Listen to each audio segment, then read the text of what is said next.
Jadi kamu harus mengejar yang tidak terlihat itu, bukan yang terlihat, roh. Nah, bagaimana sekarang dipertanyakan, gimana merdekanya rohnya? Manusia terdiri dari tubuh, jiwa, dan roh. Tubuh yang sekarang kita lihat di tubuh, kita berinteraksi tubuh. Jiwa, pikiran kita sedih, stres, dimarahin bos, kita kecewa, itu jiwa. Rohnya nggak kelihatan, gimana nih? Nah, roh itu harus kita kasih makan dengan baca firman, doa. Oke lah, itu semua pendeta hamba Tuhan sudah khotbahkan. Tapi mengimplementasikannya bagaimana aplikasi dalam kehidupan sehari-hari rohnya itu? Roh kamu dikatakan merdeka, menjadi pengikut Kristus yang merdeka, anak-anak lain merdeka. Roh kamu tidak boleh terbelenggu seperti bangsa Jepang dan Belanda menjajah Indonesia. Indonesia sudah bebas dari Jepang dan Belanda. Kita harus bebas dari belenggu roh jahat. Nah, roh jahat ini apa? Roh-roh dunia. Secara seperti saya katakan, roh-roh dunia. Ini Rasul Paulus katakan, kita harus lepas dari ikatan roh-roh dunia. Roh-roh dunia itu apa? Marah, sedih, kecewa, benci, dendam, iri hati. Tidak senang lihat orang bahagia, susah lihat orang bahagia. Bahagia lihat orang susah. Iri hati, dengki. Maaf, itu nggak ada di saya. Bukan saya pamer, bukan. Saya dulu temperamental sedikit. Itu kelemahan saya. Semua orang punya kelemahan satu, tapi sorry, iri hati tidak. Saya paling senang, teman saya ajarin ini pakai butik ini bagus-bagus. Anakmu nggak pintar makan ini, setuju dari kecil makan sama. Tidak. Tapi kelemahan saya perfeksionis, agak sedikit nggak sabaran, temperamental itu kan biasa katanya. Biasa kan? Nggak boleh. Tuhan waktu datang dia bilang apa? Free. Ya jujur, saya tulis buku saya ini akan aku dipenuhi. Janganlah kamu mengeluh. Waktu saya proses berat itu. Di saat kamu takut kehilangan nyawamu, kamu hilang. Di saat kamu tidak takut, kamu mendapatkan nyawa kamu. Benar firman Tuhan. Saya praktekkan. Dia dokter, dari setelah dokter saat ini saya bebas dari obat dan dipenuhi kuasa dunia untuk saya. Musa dan Elia. Jadi Tuhan sudah membongkar ilmu perdukan seluruh dunia kepada saya. Saya dulu mengalami peperangan kami dengan kuasa gelap itu di seluruh dukun seluruh dunia, Jepang, Cina, Inggris sudah saya, Afrika, semua Thailand, Tibet, Himalaya. Dayak. Orang mengatakan Dayak itu paling tinggi, tidak. Kekuatan itu di Jawa. Gabungan Jawa ini yang paling kuat sebenarnya. Dayak tidak. Bali, Dayak sudah lewat. Jadi Jawa itu yang paling kuat Jawa Barat, Jawa Tengah dan Yogyakarta. Kalau itu bergabung selesai, maka banyak kan datang ke situ. Cari pesugihan. Itu kejijikan dari Tuhan. Seperti Salomo. Salomo kaya. Istrinya 700, guntingnya 300, 700 itu dari kaum bangsawan. Padahal Allah sudah berfirman, jangan kamu bergaul dengan kaum Edom, Moab, Amon, Sidon, Het, dan dia malah ngambil istri dari tempat itu. Akhirnya kalau dia punya istri di situ, istrinya ngajak dia nurut kan? Pergilah dia bucin, buta cinta dengan istri-istri yang nggak boleh. Allah bilang kamu tidak boleh bergaul dengan dia dan mereka nggak boleh bergaul dengan kamu. Tapi kamu jadikan istri. Dan terakhir apa? Saking kaya Salomo, istrinya digilir satu istri itu 6 bulan sekali, boro-boro sebulan sekali, 6 bulan sekali. Oh my God. Dan dia terakhir kemarahan Tuhan, dia membangun sesembahan punya istrinya, dewa Kamos dan dewa Molok. Dewa Kamos itu di sesembahannya orang Moab, dewa Molok sesembahannya orang Amon. Ini saya khotbah, saya memang lagi nulis khotbah tentang Salomo. Sedikit saya singgung. Kenapa? Dia menduakan Tuhan. Akhir hidup Salomo apa? Dia katakan semua sia-sia. Semua seperti menjaring angin. Saudara lihat deh kalau saya ambil untuk gorengan kerupuk itu yang saling jaring angin. Dapat apa? Kosong. Hidup ini saudara tahu ya seperti skam ya. 70 tahun Alkitab sudah mencatat. Kalau dulu Musa bisa 100 lebih. Kalau buat 80, kalau bisa 85, 90 bonus. Jadi hidup ini seperti setitik pulpen. Kita ini seperti sekali tiup angin. Gunakan kesempatan ini Bapak Ibu Saudara. Kalau saudara hari ini ada di sini, saya percaya ini rencana Tuhan.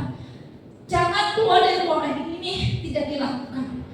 Pegang firman yang Tuhan sudah sampaikan kepada saudara melalui saya. Tuhan itu cinta sama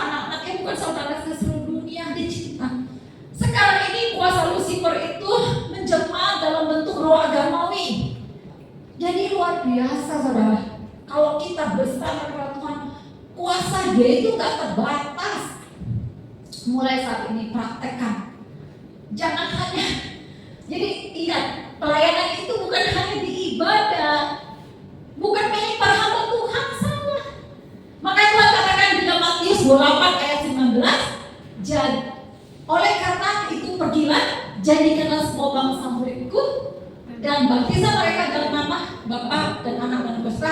Oke, saya pengen banget kasih tahu ini aja terakhir ya. Oke, bentar. Dan Rasul Paulus katakan Galatia 4 ayat 3, demikianlah pula kita selama kita belum akhir balik, kita takut juga kepada roh-roh dunia. Galatia 4 ayat 9, tetapi sekarang sudah kamu mengenal Allah, atau lebih baik sesudah kamu dikenal Allah, bagaimanakah kamu berbalik lagi kepada roh-roh dunia yang lemah dan miskin dan mau mulai memperhambakan diri lagi kepadanya. Dan Ibrani 12 ayat 14 mengatakan, berusaha hidup damai dengan semua orang dan kejarlah kekudusan, sebab tanpa kekudusan tidak seorang pun akan melihat Tuhan. Nah inilah, jadi sekali saya ngomong penutupannya. Jadi apa roh dunia itu? Marah, sedih, kecewa, benci, dendam, iri hati, tidak bisa mengampuni. Itu yang menghalangi doa saudara dan saya nggak bisa tembus ke surga. Karena sesungguhnya Allah Bapa itu selalu mencurahkan berkatnya ke seluruh dunia. Jadi berkat itu ada yang sifatnya universal, ada yang sifatnya general untuk seluruh matahari, angin, oksigen semua diberikan. Tapi kalau berkat secara spesifik itu keinginan setiap anaknya, itu wajar kan manusia mikir anaknya ini. Tuhan, aku pengen punya jodoh yang terbaik. Tuhan, aku pengen, wajar kan? Nah itu butuh kekudusan. Nggak boleh roh dunia yang tadi marah, sedih, kecewa itu nempel di tubuh kita. Kalau ada, nggak boleh abaikan. Abaikan saya baca buku. Usir dalam nama Yesus. Ketika Allah Bapa datang katakan, Feni, kalau kamu emosi kamu saking dalam nama Yesus, roh emosi keluar dari tubuhku. Jadi saudara menyadari bahwa itu bukan diri saudara. Jadi kalau ada orang yang suka iri hati, itu bukan diri dia, roh jahat yang Lucifer lempar mulai perdukunan di wilayah-wilayah ini, di atmosfer udara ini. Itu. Jadi itu yang dimaksud Rasul Paulus, kejahatan tidak terlihat itu. Nah, efeknya, dampaknya, impactnya, positifnya, akhirnya, endingnya apa setelah saudara melakukan itu? Boleh try, boleh praktek. Saudara akan menghasilkan buah roh. Ini goalnya orang Kristen. Baru dikatakan dia sebagai pengikut Kristen yang sejati, Kristen yang berkualitas tinggi. Seseorang Kristen yang berkualitas tinggi tidak akan menjadi batu sandungan bagi orang-orang di luar Kristen, baik di Kristen sendiri. Sekarang banyaknya Kristen merusak nama Kristen sendiri, mereka jadi batu sandungan. Nah, ini ayat ini nggak asing, tapi banyak kita meremehkan. Saya juga dulu gitu, masuk kuping kiri, keluar kuping kanan. Karena Galatia 5 ayat 22-23. Tetapi buah roh ialah kasih, sukacita, damai sejahtera, kesabaran, kemurahan, kebaikan, kesetiaan. Di mana Tuhan tempatkan kita loyalitas. Karena berkat itu nggak bisa dibendung kalau udah milik kita, udah sampai ke tangan saudara, nggak bisa dibendung. Kalau saudara mengasihi Tuhan terlebih dahulu. Makanya dikatakan salib itu, buat apa ada salib? Vertikal ini yang terjadi dulu baru kamu bisa ke sesama. Kalau kamu tidak mengasihi Tuhanmu, masih hitung-hitungan, bukan masalah duit loh, bukan itu. Bukan, sikap kita, hati kita kepada Tuhan, kita nggak mau jaga. Itu kita hitung-hitungan, Tuhan aja 5 menit aja doa nggak mau. Itu akan menghalangi berkat Tuhan kepada kita. Nah, so pasti efeknya apa? Hubungan dengan sesama rusak. Nggak mungkin jadi balik. Kamu nggak mengasihi Tuhan, kamu bisa mengasihi sesama. Bullshit, nggak bisa. Nggak mampu, gak ada manusia pun mampu. Saya nggak mampu. Saya mengasihi Tuhan dulu. Setelah itu dengan Tuhan, terima kuasa, baru kau menjadi Kristen yang sejati, berkualitas tinggi. Level imannya bukan kanak-kanak lagi, tetapi level iman mengalami terobosan iman sesuai yang Tuhan inginkan. Bukan iman sesuai keinginan dunia, karena dunia akan menyeret kita kepada yang nggak benar. Nah, oleh karena itu godaan itu besar.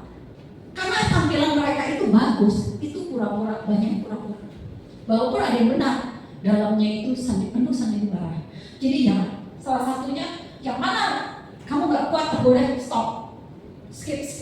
Jadi cepat. Waktu kita penuh buat Tuhan. Oke? Itu saja terakhir, jadi jangan diabaikan tentang kasih sukacita dan sejahtera ini. Dan ayat 23, kelemah lembutan, penguasaan diri, tidak ada hukum yang tentang hal itu. Nah, ini semua harus ada di dalam seorang pengikut Kristus. Kalau nggak ada, berarti roh dunia masih membelenggu saudara, menguasai saudara seperti penjajahan Belanda, masih menguasai. Saudara akan mengerucut imannya, nggak akan berkembang. Karena itu dari iman itu akan kelihatan dari wajah. Dari wajah, bukan wajahnya maksudnya kalau saudara banyak uang, saudara bukan. Banyak orang banyak uang bunuh diri, nggak bahagia banyak. Nggak ada uang bahagia gimana? Nah ini yang Tuhan mau. Karena carilah kerajaan Allah dan kebenaran terlebih dahulu, maka semua akan ditambahkan. Itu, oke? Terima kasih. Puji Tuhan, haleluya. Saya pikir khotbah saya sampai di sini dulu.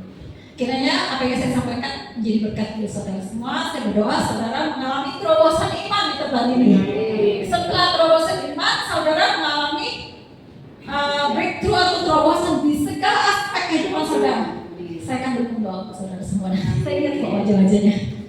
Saya bilang aja nanti kalau saya doa, Tuhan yang kemarin ikut pesan doa bersama saya. Tuhan kan maha tahu, nggak perlu saya sebut ya. Oke, terima kasih. Tuhan Yesus memberkati.